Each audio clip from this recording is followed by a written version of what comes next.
손하트로 인사하겠습니다. 사랑합니다.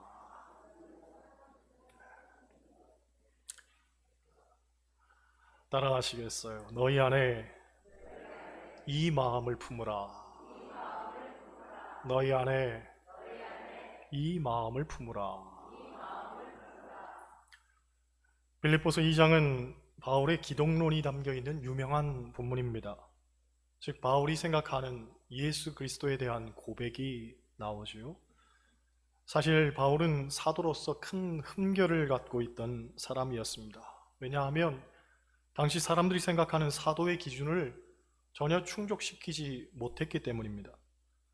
사도행전 1장을 보면 가룟 유다가 죽고 12번째 제자를 충원할 때에 사도의 요건 두 가지가 나옵니다.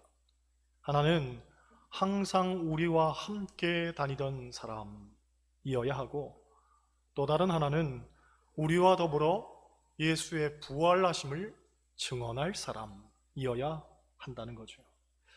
이 두 가지 관점에서 보면 바울은 둘 다 해당되질 않았습니다. 그는 육신의 예수님을 만난 적도 없을 뿐더러 그분의 부활도 직접적으로 보지는 못했습니다. 때문에 그가 예수님에 대해서 제대로 알기나 하는가 라는 의문이 사람들에게 늘 꼬리표처럼 따라다녔고, 그것 때문에 그의 사도성에 대해서 문제가 제기되었던 겁니다. 그래서 바울은 때때로 자신의 편지를 통해 내가 왜 사도가 될 수 있는가에 대해서 변론을 해야 했고, 또 내가 만난 예수님은 어떤 분이신지에 대해서 말할 필요가 있었습니다. 그런 맥락에서 오늘 본문은 예수님은 이런 분이십니다 라고 말하는 사도 바울의 고백이죠.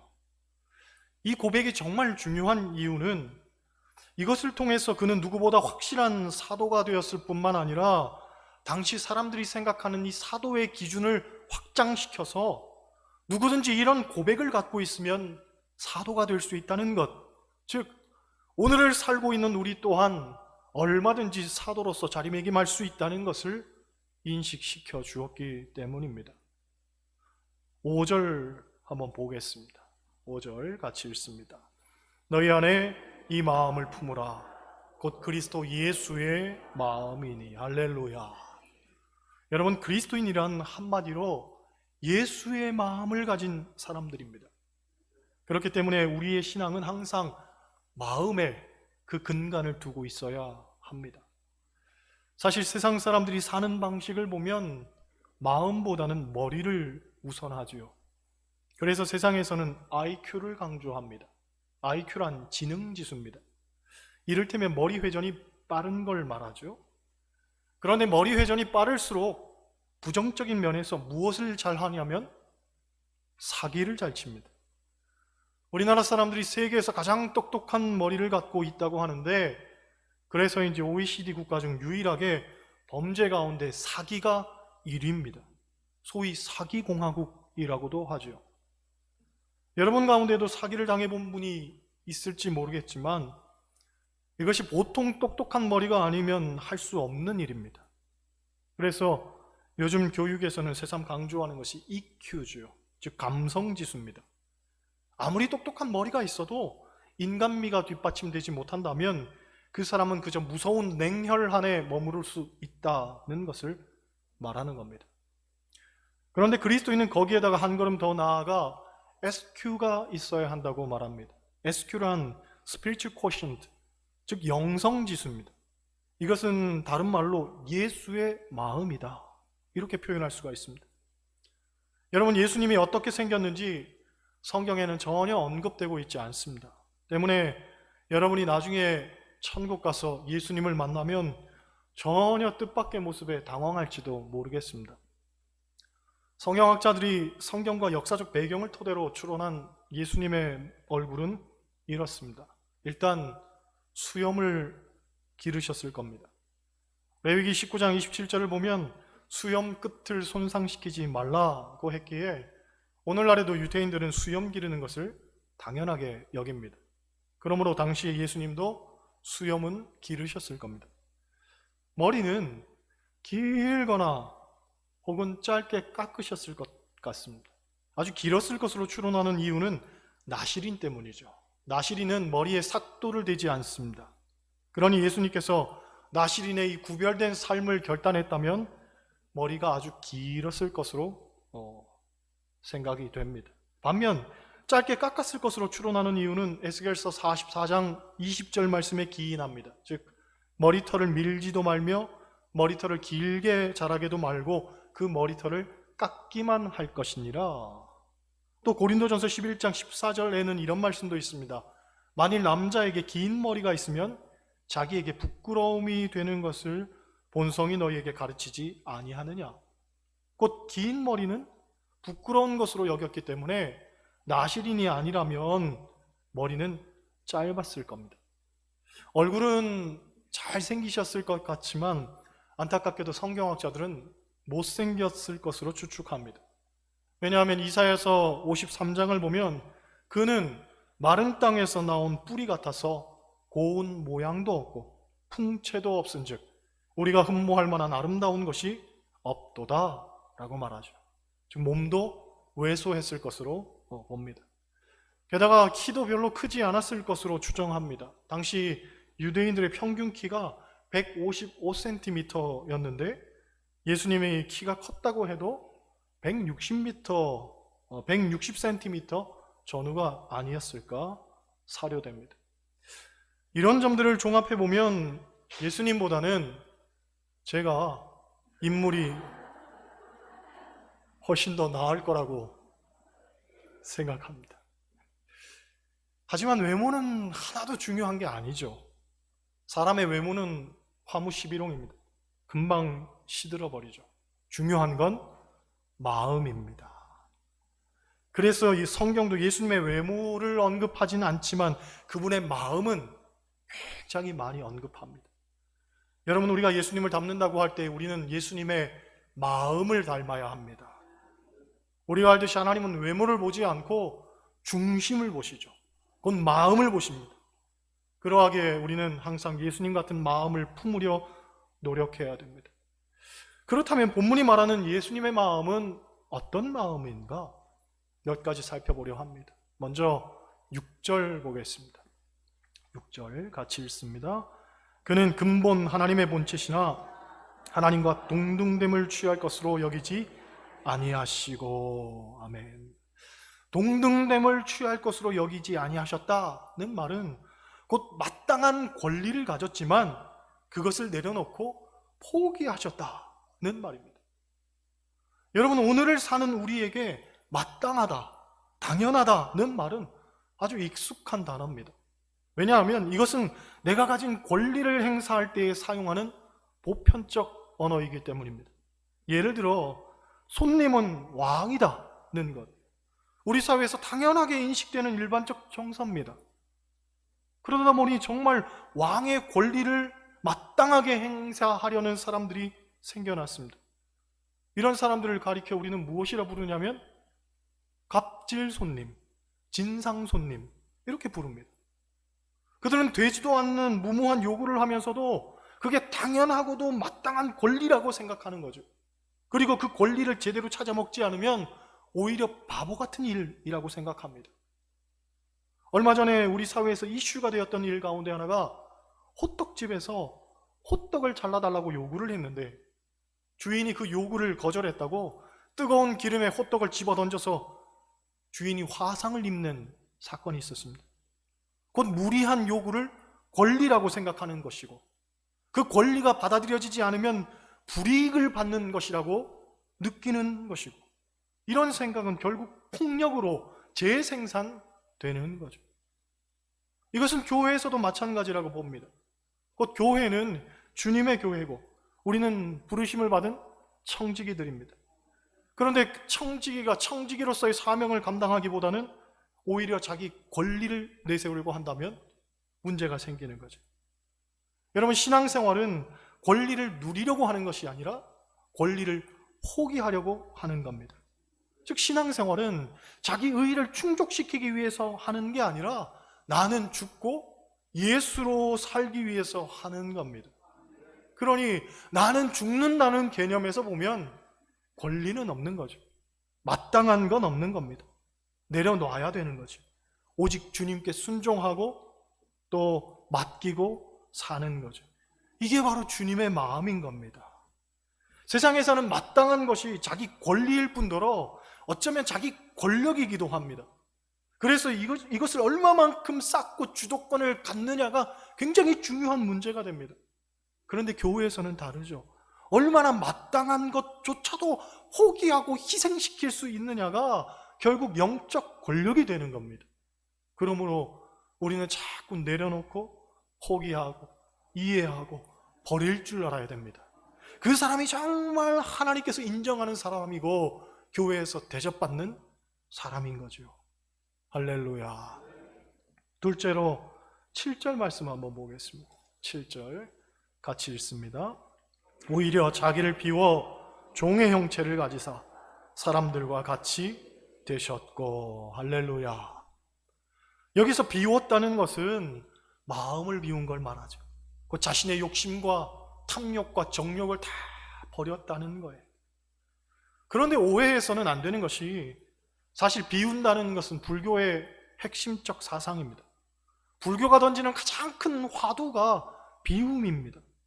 그러므로 이 불교의 비움과 기독교의 비움의 차이를 우리가 분명히 이해할 줄 알아야 됩니다. 여러분, 불교는 그저 텅 빈 마음을 말합니다. 공허한 상태, 아무것도 없는 상태, 그것을 말하죠. 그러나 기독교가 말하는 비움은 그냥 단순히 비어있는 마음이 아니라 우리가 마음을 비워내면 주님께서 성령과 진리로 다시 채우시는 거예요. 곧 우리는 잘못되고 그릇된 것을 끊임없이 비워내고, 그렇게 비워내면 하나님께서는 우리 안에 마르지 않는 생수를 끊임없이 채워주시는 거죠. 요컨대 기독교가 말하는 비움의 핵심은 자기를 비우면 하나님이 채우시는 거예요.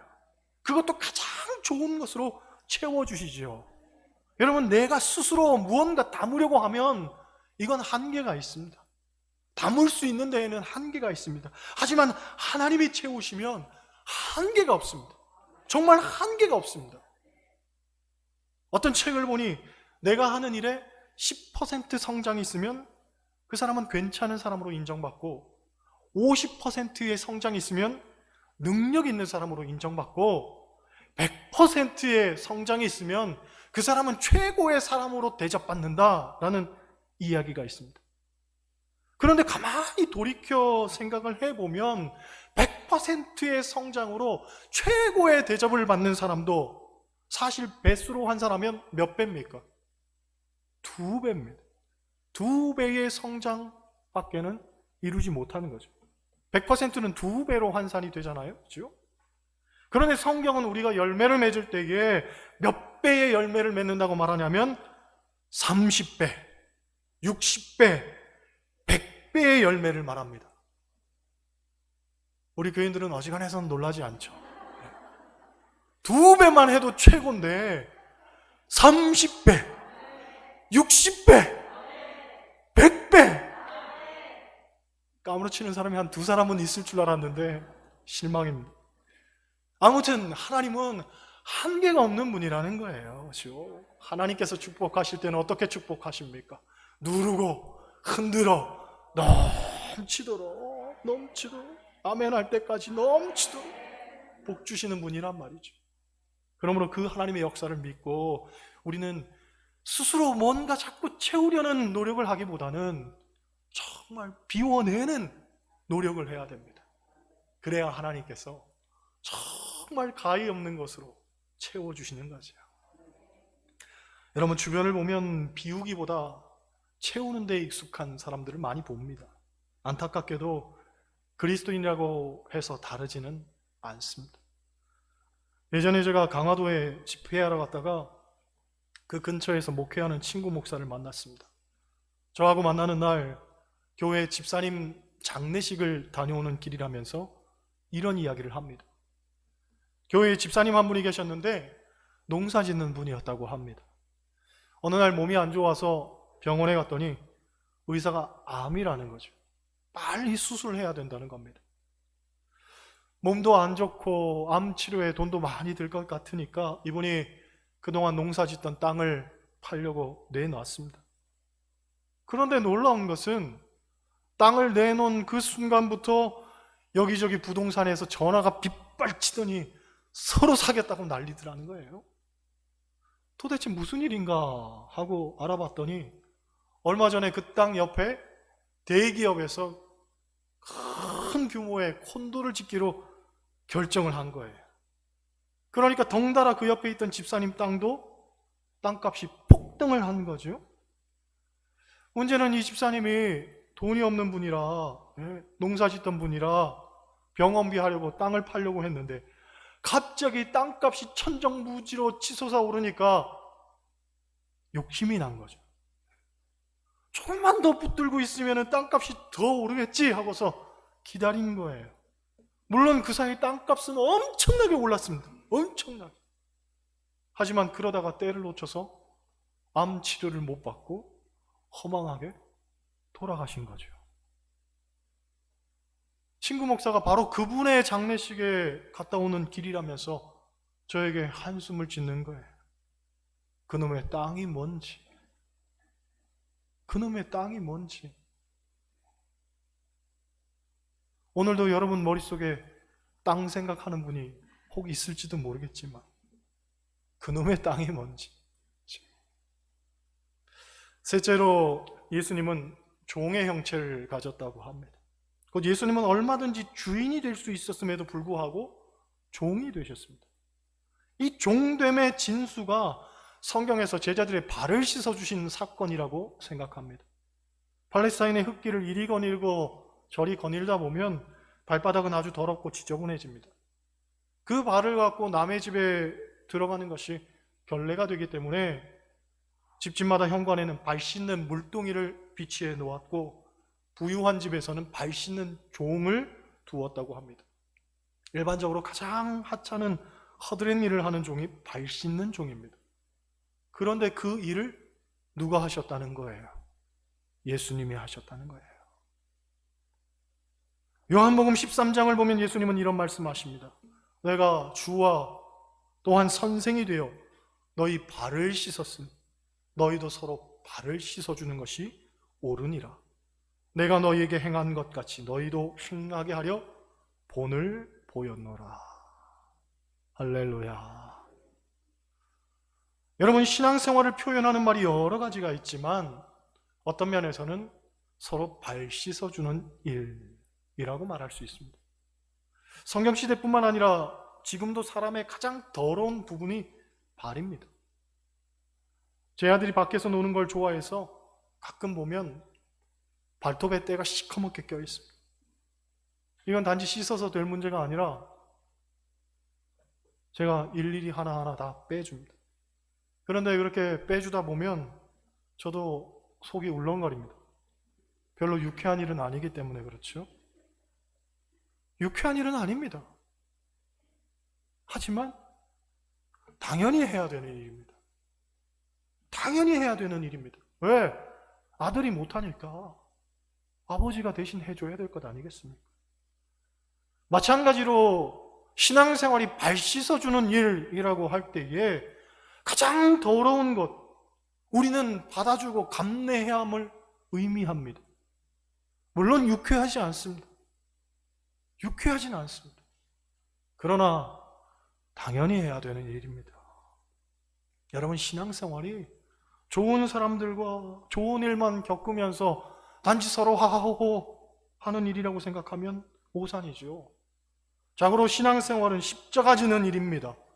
손과 발에 못 박히는 고통을 감내해야 하는 일이고 어쩌면 가시관 쓰고 흐르는 피눈물을 견뎌야 하는 일이기도 합니다. 그 일을 감당하겠다고 나선 것이 신앙생활이고 우리가 그리스도인이라면 마땅히 그 일에 참여하는 자가 되어야 하는 거죠.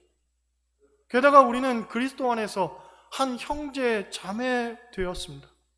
우리는 한 식구죠.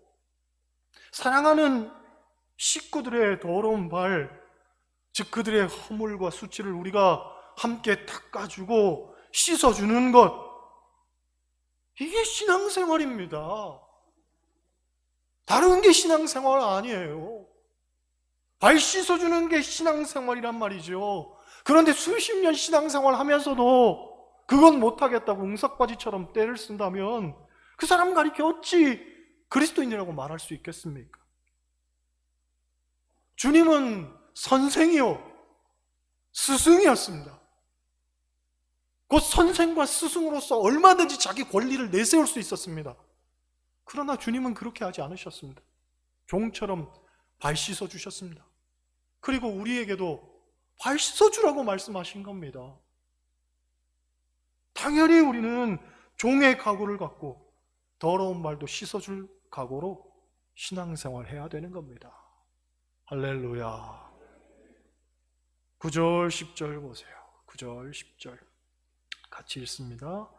이러므로 하나님이 그를 지극히 높여 모든 이름 위에 뛰어난 이름을 주사 하늘에 있는 자들과 땅에 있는 자들과 땅 아래에 있는 자들로 모든 무릎을 예수의 이름에 꿇게 하시고. 할렐루야. 여러분, 우리가 예수님의 마음을 품으며 살지 못하는 결정적 이유는, 곧 우리가 발 씻어주지 못하는 결정적 이유는 한마디로 자존심 때문에 그렇죠. 그렇게 하면 지는 것 같고, 그렇게 살아도 아무도 몰라주는 것 같고, 결국 나만 바보 취급받는 것 아니냐 하는 생각 때문에 더 아등바등 악을 쓰고 사는지도 모르겠습니다. 하지만 오늘 본문은 분명히 말하죠. 하나님이 그를 지극히 높이신다. 그를 지극히 높이신다는 거예요. 그리고 그렇게 지극히 높인 그 사람을 하나님만 아는 것이 아니라 세상 모두가 다 알도록 하신다는 거예요. 본문을 보면 하늘에 있는 자들도 그 이름 앞에 무릎 꿇게 하시고, 땅에 있는 자들도 그 이름 앞에 무릎 꿇게 하시고, 심지어 땅 아래에 있는 자들도 그 이름 앞에 무릎을 꿇게 하신다는 거예요. 땅 아래는 쉽게 말하면 지옥을 상징하죠. 즉 예수의 마음 품고 사는 사람은 이 땅 위에서도 사람들에게 정말 소문나도록 인정받게 하시지만, 천국에 있는 이들에게도 또 지옥에 있는 이들조차도 그 소문이 자자하도록 나도록 만들어 주신다는 거예요. 그렇습니다. 여러분, 우리에게 주어진 과제는 예수의 마음을 품는 것입니다. 비록 당장은 사람들이 몰라주는 것 같고 내게 주어진 권리가 박탈당하는 것처럼 느껴질지도 모르겠지만 절대 그렇지 않습니다. 예수의 마음을 품는 자는 하나님이 아시고, 하나님이 아실 뿐만 아니라 결국은 사람도 아는 거죠. 세상 사람 모두가 아는 거예요. 그리고 알게 될 뿐 아니라 종국에는 그 이름 앞에 무릎을 꿇게 하신다. 여러분, 우리의 사명은 분명합니다. 우리는 예수의 마음을 품어 모든 사람들이 하나님 아버지께 영광을 돌리는 그 일을 위해서 부르심을 받았습니다. 모쪼록 예수의 마음을 품고 오직 하나님만 바라보며 사는 여러분 되시기를 주님의 이름으로 간절히 축원합니다. 기도하시겠어요? 하나님,